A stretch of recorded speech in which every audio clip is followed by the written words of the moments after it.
Okay, how to hold your violin or viola. So, the first thing I want you to know is with your left hand, we're going to make a V shape with our left hand. So, go ahead and try that with me and make your V shape. And this is the fingerboard. This black part is the fingerboard. It's where we put our fingers. And the tape that I've placed here are markers for where your fingers will go. And we'll talk about those in just a moment. But what I want you to know is that the V shape needs to have some space at the bottom so that we call it a mouse hole, so that this part does not touch the fingerboard. Let's see if I can show you.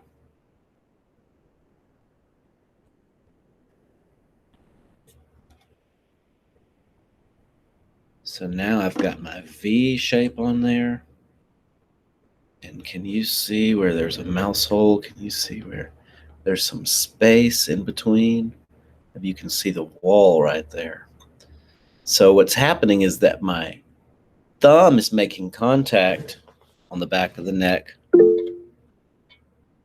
Abigail, since you're left-handed, you'll still play your instrument the same way, okay? So we're still using our left hand, and on my thumb you can kind of see, let's see if I can show you here. There's like a little line. For my thumb, that's where I touch on this side, and then on my hand, I've got like a little line right here. That's going to touch on the opposite side. So the idea is that you don't want your hand to go all the way in and not leave any mouse hole or any space. So you're going to want to leave a little bit of space so that, see, I can, there's my little mouse. It gets through there. So that's how we'll hold the violin with our left hand. Now, holding it guitar style, which you'll see, you can read about in your red books. And I've got my V shape in my left hand in place, pretty much close to where my first piece of tape, a little bit behind my first piece of tape. Then my right hand is going to come over, and this part of my forearm supports the instrument just so that it's not dropping and falling. You don't want it in your lap. You want your instrument up close to your chest, similar to how you would hold a ukulele. Now that we've got our V shape and we've got the violin held between our forearm and our chest, now what you do is you take your thumb and you put your thumb on top of the fingerboard, and we're going to use our index finger to pluck.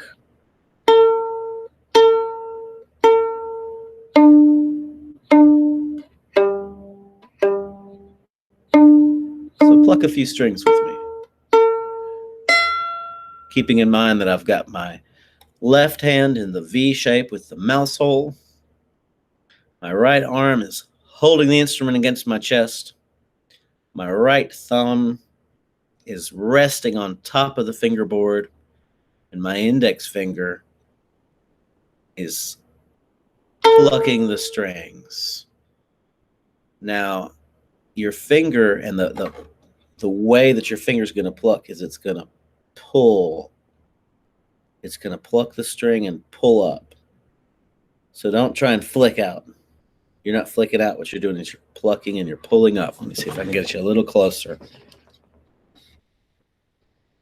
See, it's underneath my fingertip, and I pull up, and I'm plucking the sound, and that's called pizzicato. Can you say pizzicato with me? You don't have to unmute, but you can say pizzicato. I'd like a pizzicato pizza, please. I don't know if that would be any good, but I'd try it. So now that we know how to pluck, what I want you to do is learn the names of your strings. For violins, from the top string, or the fattest string, or the biggest string, which should be the string closest to you. So Abigail, even though you're left-handed, keep in mind that your right hand is what's plucking, and your left hand is what's holding. So the violin should be in the left hand, okay? And for violin, you would pluck from the top string to the bottom string, and the letters are G, D, A, and E. Let me say them again. Remember, left hand V shape, mouse hole, right hand thumb on top, index finger is plucking up, and we have G, next string D, next string A, and the next string is E, the bottom string. The smallest string is E. For violas, which is Anaya is playing, she has C. Actually, let me just grab a viola while I've got one handy.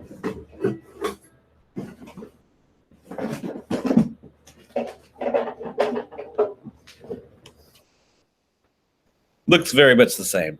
The difference is that this viola has C, G, D, and A. So let me repeat the viola strings from the top string, which is the lowest pitch, and the biggest string, C, G, D, and A.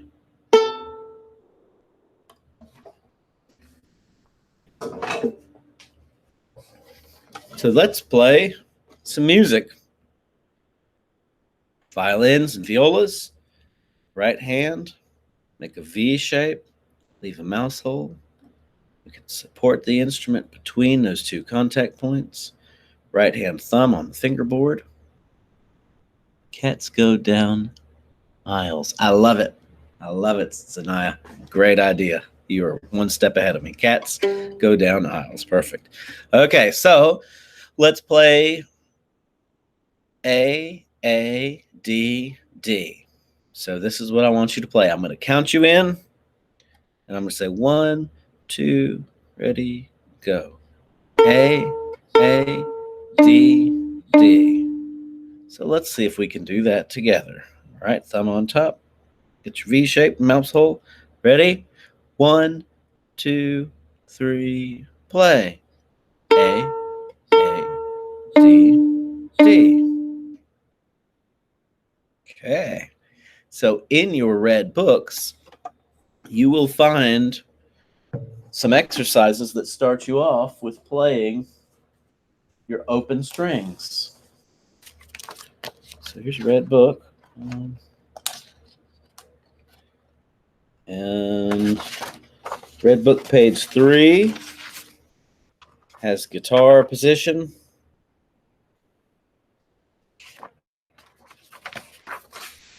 Also the names of your strings right here, in case you forgot.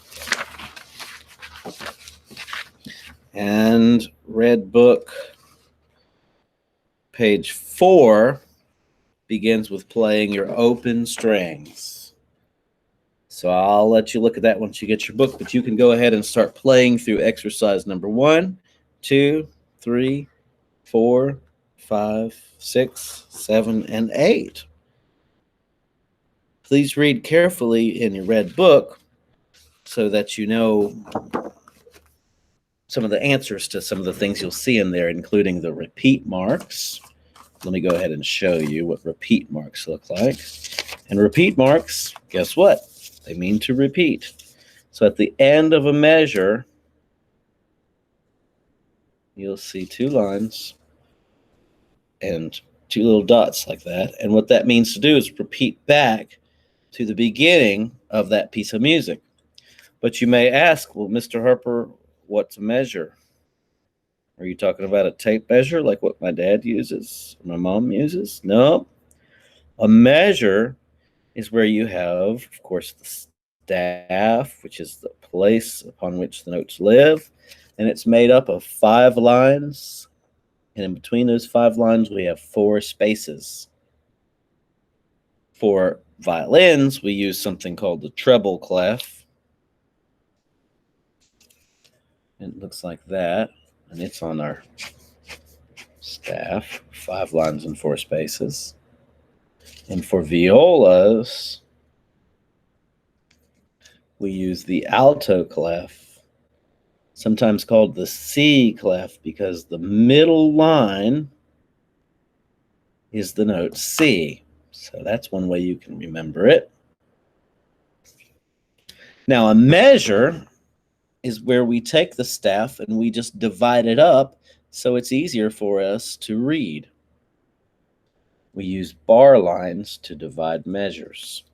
So now I've drawn a bar line there on my alto clef, and this would be, anything in here would be measure 1, and then this line designates that after it would be measure 2. This is the repeat sign, and it tells us to repeat. So we had a repeat sign at the end of our 2 measures. We'd play whatever our notes are, la, la, la, la, la, la, la, la, and we'd repeat back to the beginning. So I think that covers page 4 and 5. Make sure you're just reading everything on there, because it's important to check that out, since you know I've only got you remotely. Let's go ahead and talk about page 6 while we're here. So now we're going to talk about the tape. There is going to be tape. Abby, once you get your violin, we've already talked about, bring it up here to me so that, let's see if we got, okay, still YouTube, good. Bring it up here so I can put tape on it and get it ready and make sure it's in tune. So if you're looking at page 6, then it's going to have some notes for you. These are notes that are played on the D string. So let me pretend like I've got a viola here. So C, G, D. So it'd be this string. And open, you'd play it open, and it would be D. And if you played on the first piece of tape, then that note, as you can see on page 6, would be E. So first finger on the first piece of tape gives you the note E.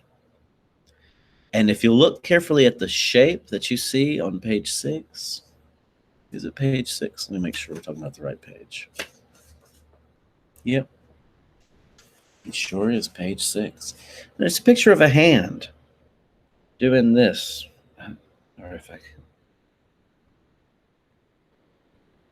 Now, that's not a funny kind of sign that you'd throw up when you're taking a photo or something. This is actually the finger pattern that we'll use to play. So once we get our fingers like that, we're going to curl our fingers over.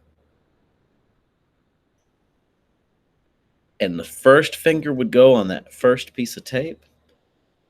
Abby, on your violin, the D string would be this string, and you'd put it on that first piece of tape on your D string. Then you'll place your middle finger and your ring finger like so. Now, I have 2 pieces of tape, my first piece of tape and my second piece of tape. My index finger touches on the first piece of tape. And then remember how our hand shape looked like this, and these 2 fingers were together? Well, the ring finger, this one, is going to go on the second piece of tape. And the middle finger is not on a piece of tape. Now, this finger, when it's on the D string, when you just play with just one finger pushed down on the D string, it plays the note E, as you can see. And when we play all 3 fingers pushed down, remember, these 2 fingers are together. There's no space in between those fingers. There's no mouse hole here. There is a mouse hole here, if you can see him. So we've got our mouse hole, we've got our finger on the first piece of tape on the D string, and then we put our other two fingers with our third finger touching the second piece of tape and our second finger resting behind it. And now we're in our first position to start playing some notes on page 6. All three fingers pushed down on the D string will produce the note G. Three fingers on the D string is G. If you lift your third finger, you see where it was on the tape?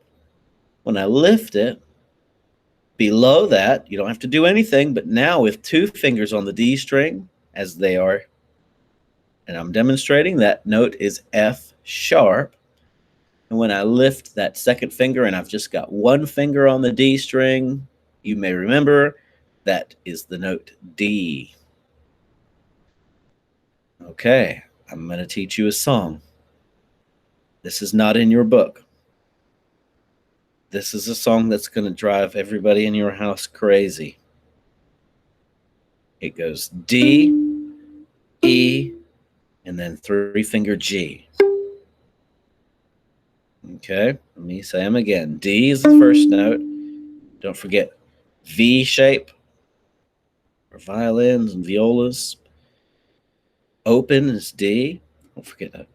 Thumb on the top and use your index finger to pluck your D string. First finger on the tape is the note E. And then we put all three fingers down. That third finger is on the tape, G.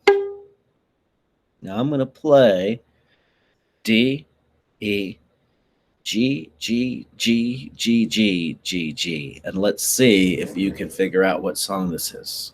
Then I do it again. D, E, G, G, G, G, G, G, G. Here's the next part. D, E, G, G, G, G, G, G, G. You guessed it.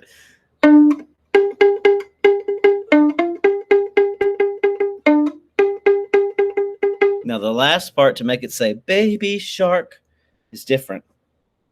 Okay, again, D, E, G, G, G, G, G, G, G. You do that 3 times. D, E, G, G, G, G, G, G, G.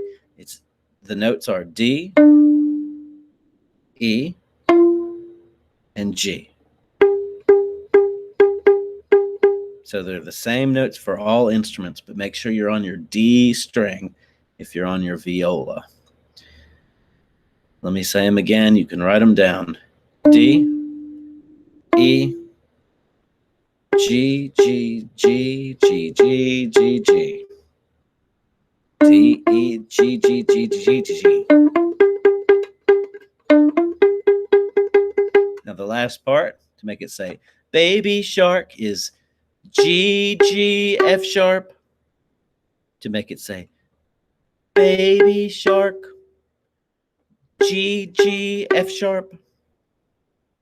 So we have D, E, G, G, G, G, G, G, D, E, G, G, G, G, G, G, D, E, G, G, G, G, G, G, G, G, G, F sharp for the baby shark.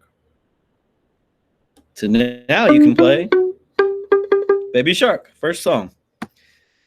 But don't forget where these notes are. D is open on the D string. E is one finger on the D string. F sharp and G are when you push down all three fingers. G is all three fingers. And F sharp, you lift that third finger. So as you go through page 6, look carefully, make sure that you're using the correct finger shapes. Can you see the tip of my finger? Can you see where the string was pushing down on my fingertip? If your fingers hurt, good. You're doing something right. You're practicing. I don't mean to be mean. I'm just telling you. It's going to hurt your fingers at first. And that's okay. It may even hurt these fingers from plucking. And it's something that you'll have to get used to. So if your fingers hurt, good. It means you're practicing and you're doing something right. If your fingers aren't hurting, then maybe you're not pushing down hard enough. If you're not getting any sound, make sure you're squeezing hard, and also make sure that your finger knuckles are bent. I repeat, you do not want your fingers to flatten out like this. If you got nice pretty fingernails, I'm sorry, welcome to the orchestra. You're going to have to keep them short, at least on your left hand. Okay? So let's start and let's review what we talked about today. Okay, so we've got the V shape, violins and violas. Remember to leave space in the mouse hole. Contact points are right here on the thumb and about right here on your hand. You see my mouse hole? Fingertips will bend. Make sure your knuckles bend at what looks like a 90-degree angle. Let's see, can you see the tips of my knuckles? You don't want your fingers to flatten out like that. It will not be good. Okay. Right hand holds the instrument. Right hand thumb rests above. Index finger plucks up. Violins. G, D, A, E. Violas. Your open notes are C, G, D, A.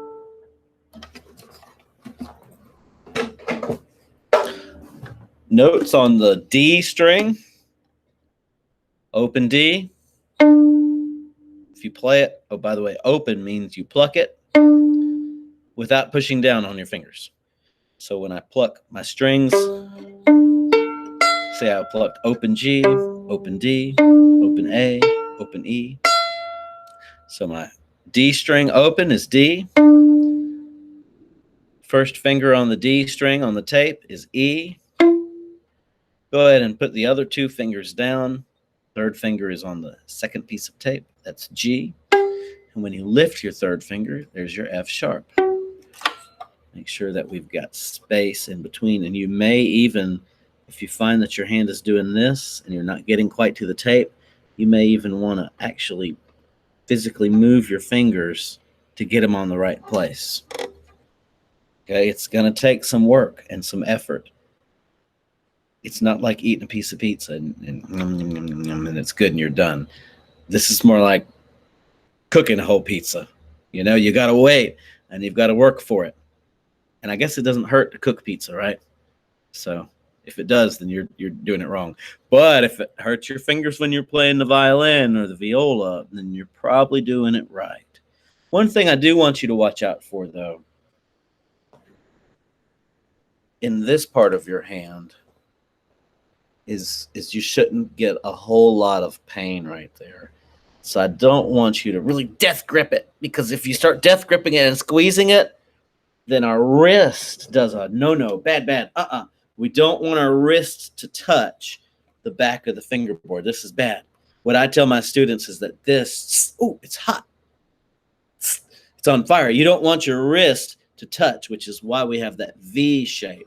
Because when we take it and we play it this way, all the things that I taught you become part of good technique. My mouse hole. There's my mouse hole. There's my bow. Let's see if I can play a song for you.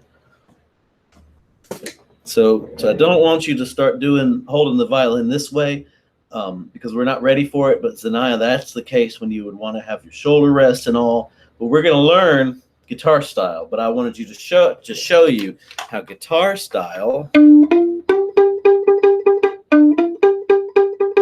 teaches you the right left hand techniques, so that then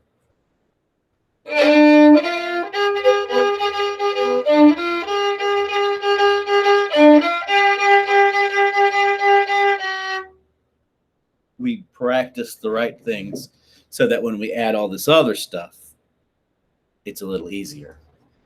This is a process. Don't try and jump the gun on the process. That's one of the reasons that I didn't put a bow in your case yet. And Abigail, once you get your instrument, don't touch the bow. Don't ever touch the bow hairs. This is the bow. You never want to touch the hair because it's going to mess up. See, I'm not touching, I'm just pointing. Okay. Don't touch the bow hair. Because what happens is the oil from your fingers get on here and it causes these hairs to mess up. And then you've got a broken bow eventually. And you don't know. You're good. I believe you. Just letting you know. Okay. So the bow is its own thing. I'm hoping to usually, when we have class 5 days a week, normally we start bowing in October. I only have kids 2 days a week in the cohort A and cohort B, so I don't know when we'll start bowing. And then we're like a week behind just because of the nature of doing things online. So let's not worry about bowing yet. Let's worry about plucking, pizzicato, playing it guitar style, and getting that left hand V shape correct. Okay. So we'll need instruments. Hopefully everybody you'll have one next week, Abigail. If not, we'll figure something out. Okay. Because I want you to start being able to play a little bit. Maybe we can find something in between stage until Shar gets ready, but hopefully they'll be ready soon. But we'll just take it one step at a time. And again, I recorded this video, so it'll be up for you to watch later this week. You can refer back to it and learn all that stuff about the left hand and the mouse hole and all that stuff. Soon we'll be able to start playing songs out of our red books. So I encourage you to, if you've got your red book and your instrument, watch these video resources and start trying to play what's in the book and try and do it the right way, because it's fun when we do it the right way. If we learn it the wrong way, then we have to undo the wrong way and relearn the right way. And it's just, sometimes it's easier just to do it right the first time. So one step at a time. Don't try and jump the gun. And I know you just want to jump on there and just start playing with the bow and doing all this stuff, but we just want to take it one step at a time. First step, get your instrument. Second step, learn the string names. Third step, V shape in the left hand. Fourth step, thumb on top, plucking the strings, open strings, page 4 and 5. And then the finger shape that we see on page 6, applying that to our D string, and then trying to play those notes. So that should be enough to keep you busy. The more you practice, the better you will be. If you just let it sit there in your room, also keep it in the case. Okay, make sure when you're not using your instrument, keep it in the case. I had a young man that it was out of the case and it got broke. So just keep it safe. Keep it away from little brothers and sisters and dogs and cats and goldfish and mice and whoever might come and mess up your instrument. If you have any questions, please email me, shoot me an email, and I'll be happy to help. Again, I've recorded these videos, so I'll post them up here. Last week's video on counting is also available on your Google Classroom. And we're going to have an assignment pretty soon, aren't we? So we've got these two. If you haven't done these 2 assignments, please make sure you have. I think both of y'all are good. A guinea pig next Friday. Oh, boy. Oh, we can be the guinea pig orchestra family. So where are we? I think y'all are good on these graded assignments. And so I'll be putting in another graded assignment for probably how to count the rhythm and count beats. But we're just taking it one step at a time. We need instruments first. Okay. All right. So if you have any questions, shoot me an email and I'll be happy to address any of your issues. Otherwise, I'm going to type bye in here in the chat, and you all type bye and let me know you're leaving. And I appreciate you joining us.